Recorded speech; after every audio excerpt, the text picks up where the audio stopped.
This talk was given by Roshi Rafe Martin, guiding teacher of the Endless Path Zendo, a lay Buddhist community in Rochester, New York. Join our practice, in person or online, at endlesspathzendo.org. Right. So today is Saturday, April 11th, 2026. Today today's Teisha, we will conclude our reading, my reading from my most recent book, Finding Your Buddha Smile, coming home to what Zen is really all about. And I'm grateful to Tricycle Magazine for just having posted the chapter on the oak tree, Tricycle online, and they've just also posted a brief article of mine on failure, despair, our times, and the 1,000 arms of the Bodhisattva of great compassion. So today, appropriately, the title of the chapter chapter 10 is A Springtime Stroll. And it opens with a haiku of Basho. Ah, it is spring. Great spring it is now. Great, great spring. Ah, great. That's it. In case you missed any of it, ah, it is spring. Great spring it is now. Great, great spring. Ah, great. So, winter has passed, the snow has melted away, and spring has come. Now come the rich odors of moist earth. We see again green grass and buds on trees. Hear the calls of children at play, the barking of dogs. Ice cracks and rivers run free. To awake to spring, the spring beyond yin and yang, to even a slight degree, and live from it, changes us and our world. The Buddha sat beneath the Bodhi tree, and after a long night of committed zazen and 6 previous years of sustained exertion, glanced up at the morning star and found a smile. Years after his devastating experience as chief court reporter for the Nuremberg and Tokyo war crimes tribunals, Roshi Philip Kapleau watched a rooster sauntering along a dirt lane and broke into a huge smile. This, too, was the coming of spring. Blue Cliff Record Case 36, Changsha, Japanese that would be Chosha, 788-868, goes for a stroll. And it presents it like this. One day, Changsha went for a walk in the hills. When he returned to the gate of the monastery, the head monk said, "Master, where have you been?" Changsha said, "I have come from strolling about in the hills." The head monk said, "Where did you go?" "First, I went pursuing the fragrant grasses. Then I returned, following the falling flowers." The head monk said, "You are full of the spring, aren't you?" Or another translation says, "That is the spring mood indeed."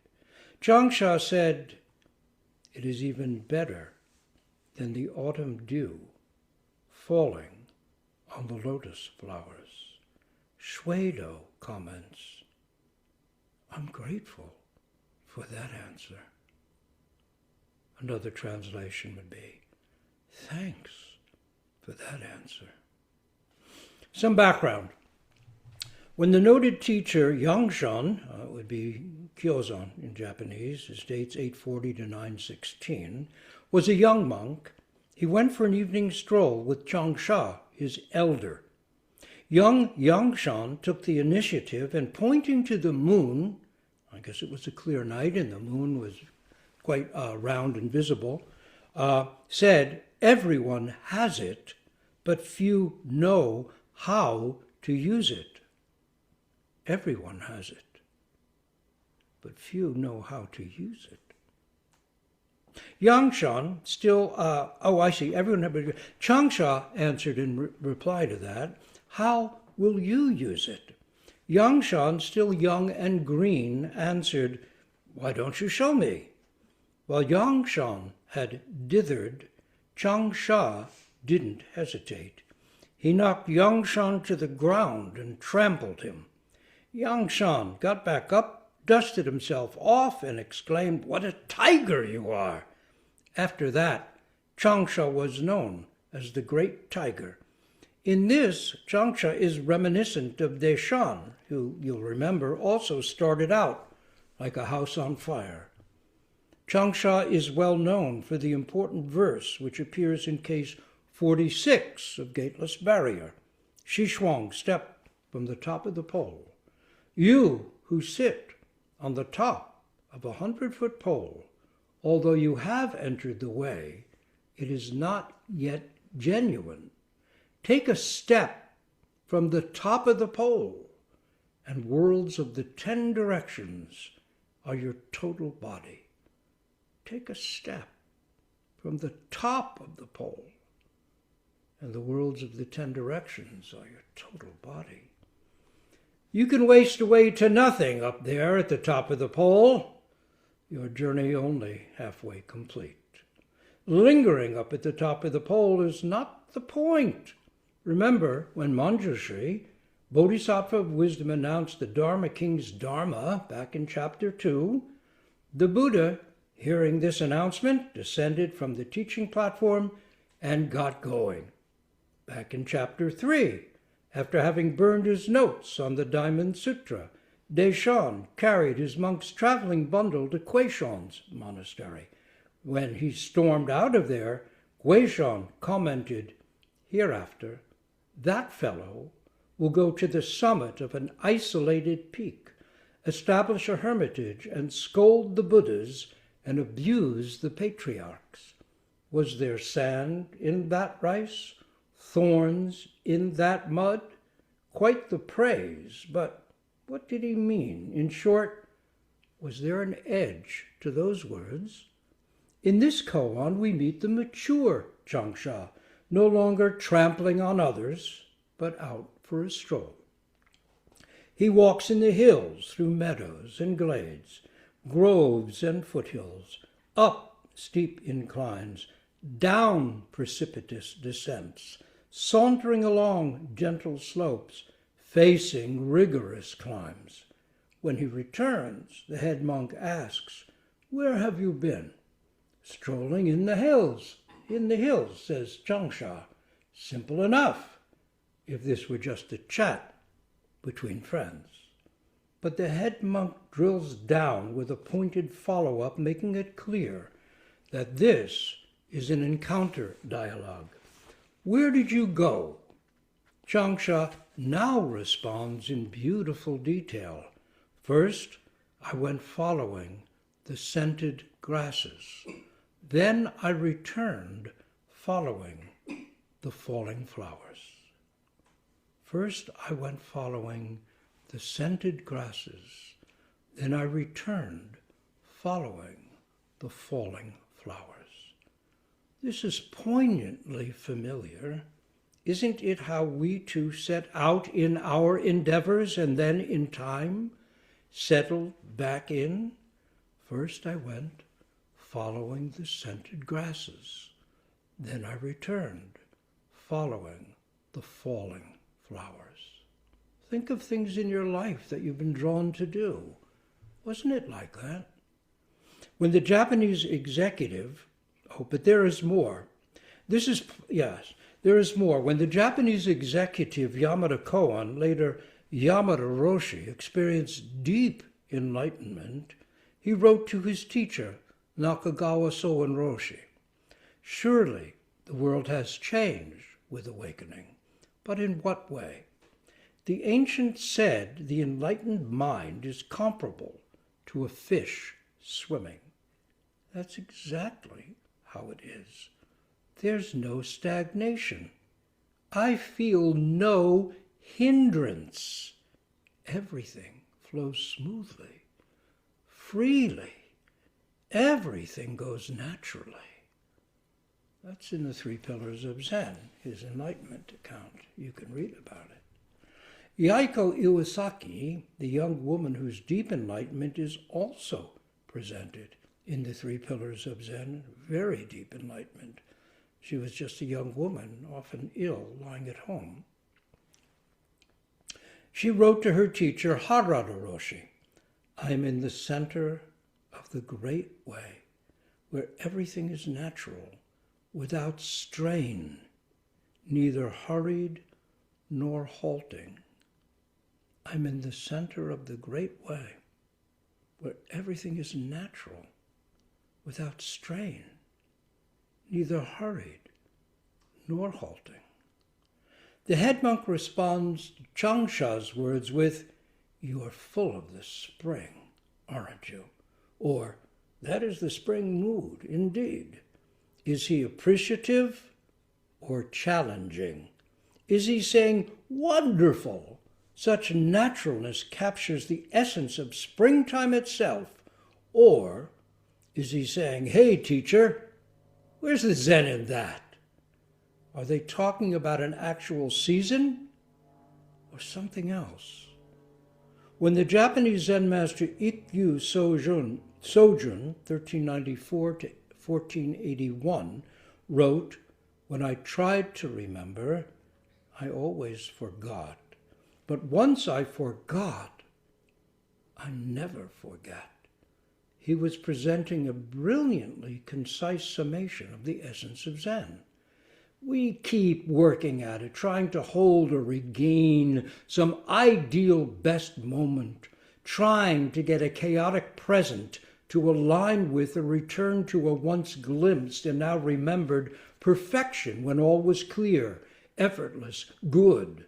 But no matter how we work to recall and regain it, we fail.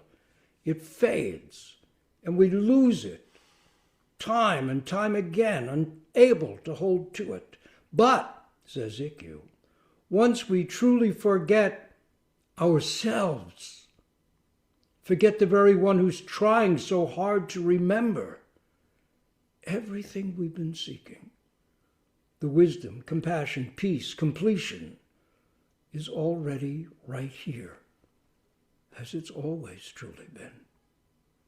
Looking at this case of Changsha's stroll, we might say that the head monk is checking. Has Changsha forgotten or forgotten? The good news is that Changsha's elegant response confirms a total view. It is even better than the autumn dew falling on the lotus flowers. It's even better than that dramatic falling away, better than getting to the top of the pole. The core of Prajna Paramita's perfection of wisdom is that form is emptiness, emptiness form. One does not become or segue into the other. The absolute seen relatively is form. The form viewed absolutely is emptiness. Always and right now, not at some idealized future better time. Now. Right now. Again, as this is a point that language itself raises and confuses so readily, nothingness, to repeat what's been mentioned before, emptiness, the void, nothingness, as nihilistic as it sounds, is not a black hole waiting with open jaws to swallow us. It is this world, this life, empty of our habitual self-centeredness, the personal wall that cuts us off from rivers, stars, mountains, people, so that we live life as if we're trapped in here and everything else is out there. Realizing this immediately, personally, intimately, not merely thinking it, is a vast relief.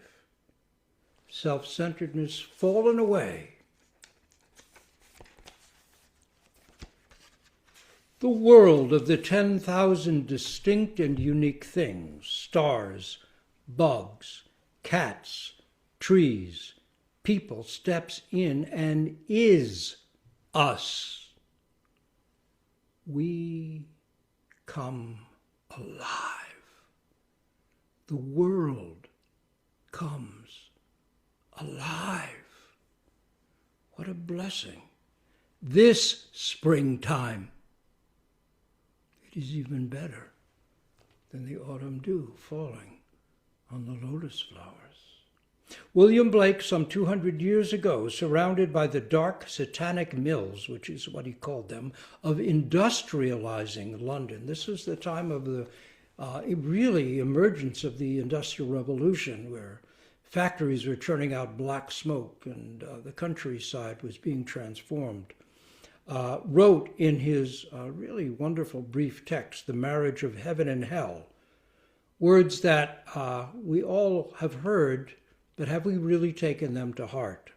What he wrote is, if the doors of perception were cleansed, everything would appear to man as it is, infinite, for man has closed himself up till he sees all things through narrow chinks of his cavern.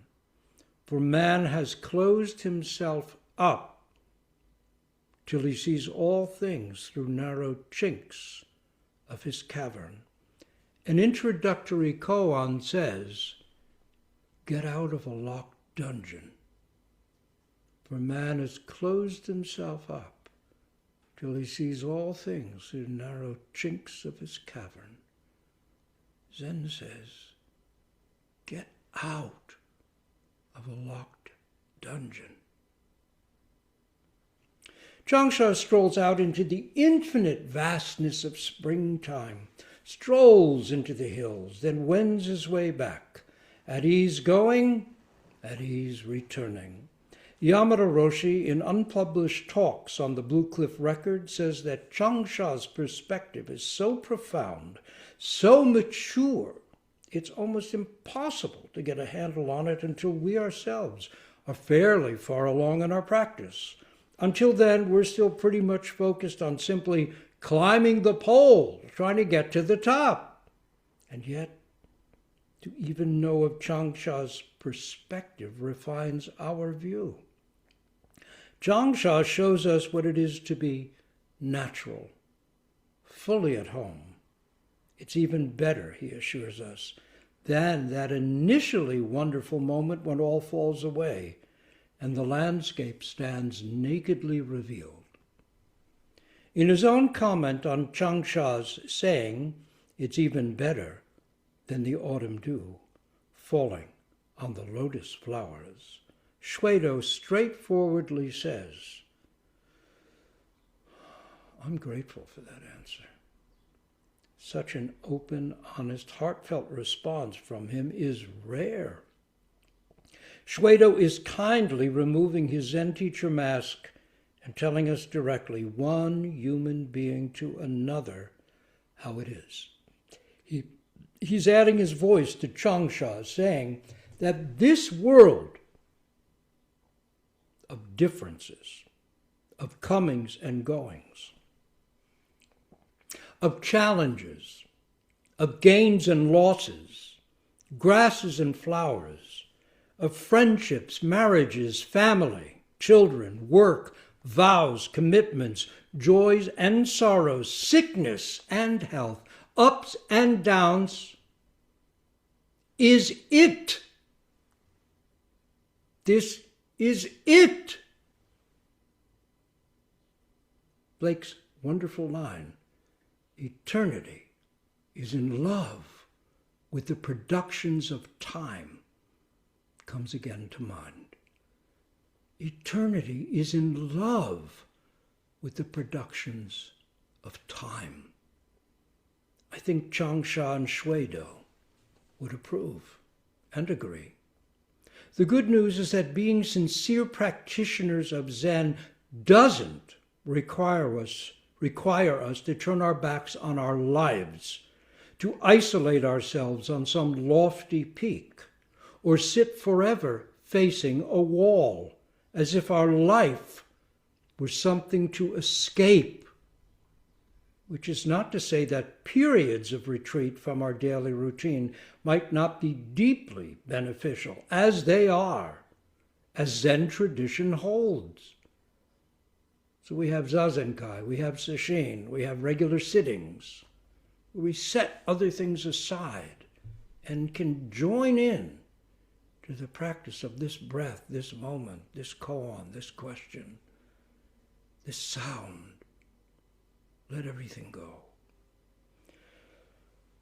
But Changsha is embracing something essential.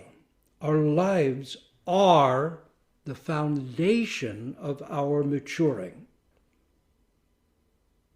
Ongoing formal Zen practice, Zazen, Teisho, Doksan, ceremonies, Zazenkai, Sesshin, opens an ancient path, giving us the opportunity to live more completely and fully as partners, parents, teachers, doctors, lawyers, cooks, carpenters, artists, citizens, friends, neighbors, gratefully engaged with all that is currently on our plate. I am grateful for that answer. Indeed.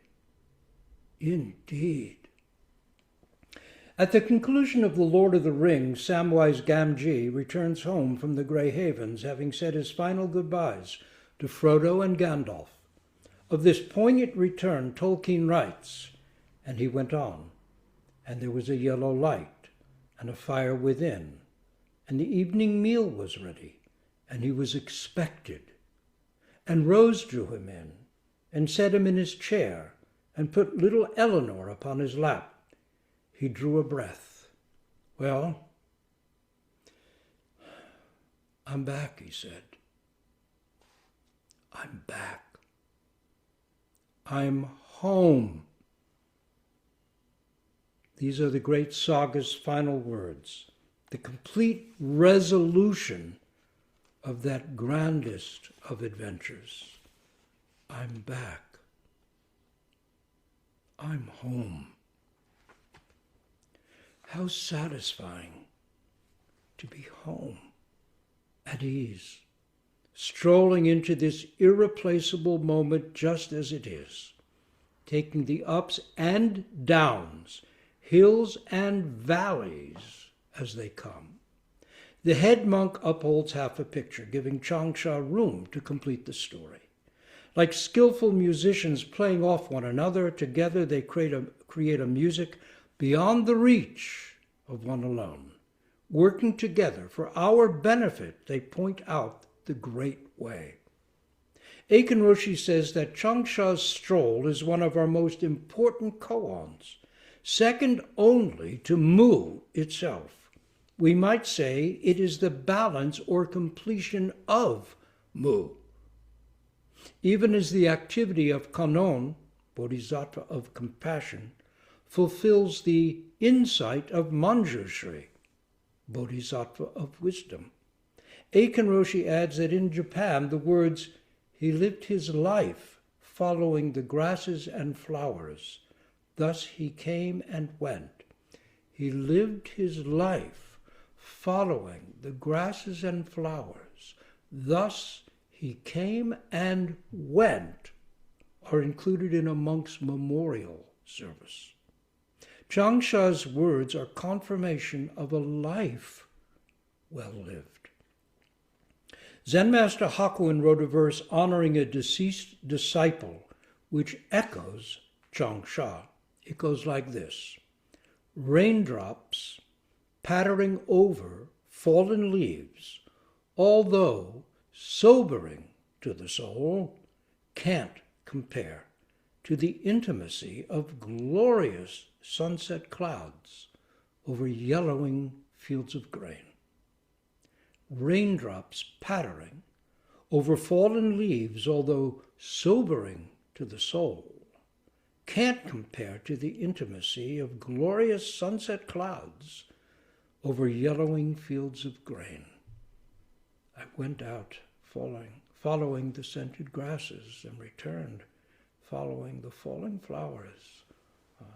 It is even better than the autumn dew falling on the lotus flowers. Raindrops pattering over fallen leaves, although sobering to the soul, can't compare to the intimacy of glorious sunset clouds over yellowing fields of grain. In an annotation to this, Norman Waddell, the translator of this book, an incredible book of Hakuin's writings, the records of Zen Master Hakuin, actually, titled Complete Poison Blossoms from a Thicket of Thorn, the Zen record of Hakuin Zenji, translated by and annotated by Norman Waddell. He includes a note from one of Hakuin's close disciples to this verse, which the note says, "This is old Hakuin's highest mantra." That verse I just read you. This is old Hakuin's highest mantra. Quite the statement. Aitken Roshi adds that in calling the spring better than autumn, it is even better than the autumn dew falling on the lotus flowers. Changsha reveals the key to mature human character. Changsha reveals the key to mature human character. In the chill of the fall, things die back and fall away, and all is revealed. But in the spring, ice melts, birds sing, trees bud, flowers open, rivers flow, warm breezes blow. Life beckons. Sealed windows and shut doors are flung open wide. We step out of our houses and we smile. No wonder Hsueh-tou says he is grateful. Aitken Roshi adds, let us all be grateful, because Changsha is our teacher of Zen in this age of grave danger to the earth and its music, art, animals, and everything else. Let us all be grateful, because Changsha is our teacher of Zen in this age of grave danger to the earth and its music, art, animals, and everything else. That's in Aitken Roshi's commentary on the case in the Gateless Barrier, the Mumonkan or Wumenkwan. Even better doesn't mean that fall and spring are seen relatively in comparison, as if set by side. And oh yeah, this one's better. Rather, it means that we go past even the wonder of the autumn dew falling, go through that glorious autumn and the bare winter landscape of nothing at all that follows that we explored in last week's Teisho, or the Teisho before last week, actually, because we had the Buddha's birth ceremony last Saturday. But the Layman Pong's beautiful snowflakes, the nothing of all, nothing at all, as Wallace Stephen says in the poem The Snowman, the nothing that is not there, and the nothing that is. And we arrive at a totally ordinary spring. A poem by Hsueh-tou, 1037 to 1101. He was one of the really interesting poets of the Tong. He was a Zen practitioner. He's also a statesman who spoke out against the cruelties of the government many times, was banished a number of times, returned to his office of administration, which was not unusual for literary people of the time to have government service. The government sought out those who had intelligence, writing and reading skills, and communicating skills. Anyway, Hsueh-tou has a famous poem that goes like this. I'll give you two translations of it. Mount Lu in misty rain, the river Che at high tide, when I had not been there, no rest from the pain of longing. I went there and returned. It was nothing special. Mount Lu in misty rain, the river Che at high tide. This other translation makes it even clearer. And same poem goes like this. It is rainy and misty on Mount Luchon. The torrent rises high and wide in the river Hsueh-tou. If one does not succeed in reaching here, one's regret will persist for all time. When one succeeds in reaching there and returns, the world is without peculiarity, just as it is. It is rainy and misty on Mount Luchon. The torrent rises high and wide in the river Hsueh-tou. It is rainy and misty on Mount Luchon. The torrent rises high and wide in the river Hsueh-tou. If one does not succeed in reaching there, one's regret will persist for all time. When one succeeds in reaching there and returns, the world is without peculiarity, just as it is.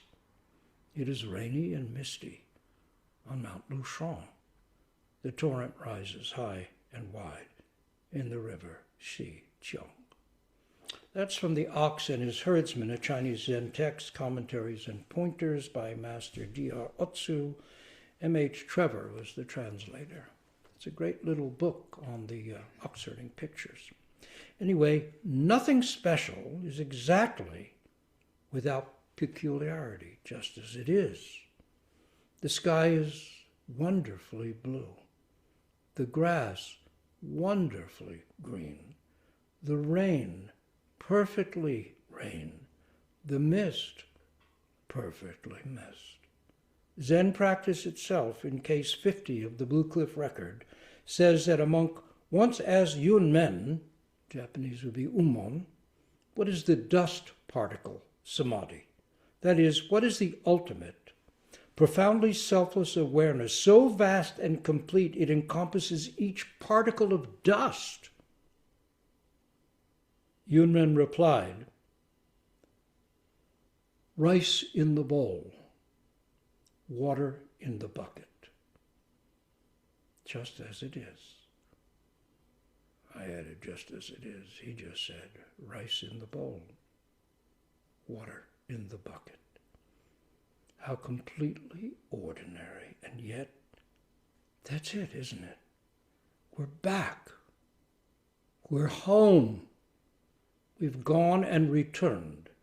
Everything is just as it is, and at the same time completely new.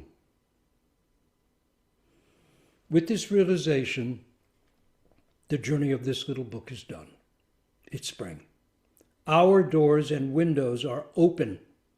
With a smile on our lips, let's head out, stroll about, and see what there is for heads and hands and hearts to do. So that concludes the journey of that book, Finding Your Buddha Smile, Coming Home to What Zen is Really All About. I can't think of a nicer way to conclude than with Changsha's Stroll Out into the Springtime. A reminder that this life, just as it is not the thing we're aiming to escape from, but it's the foundation of how we mature and find our completeness, just as we in the world actually are and have been. And to miss that would be a cause of great regret. And yet, when we find it, it's nothing special. How wonderful, how marvelous, the verse says in the Gateless Barrier. Is this one? Is this two? We'll stop here and recite our great vows for all.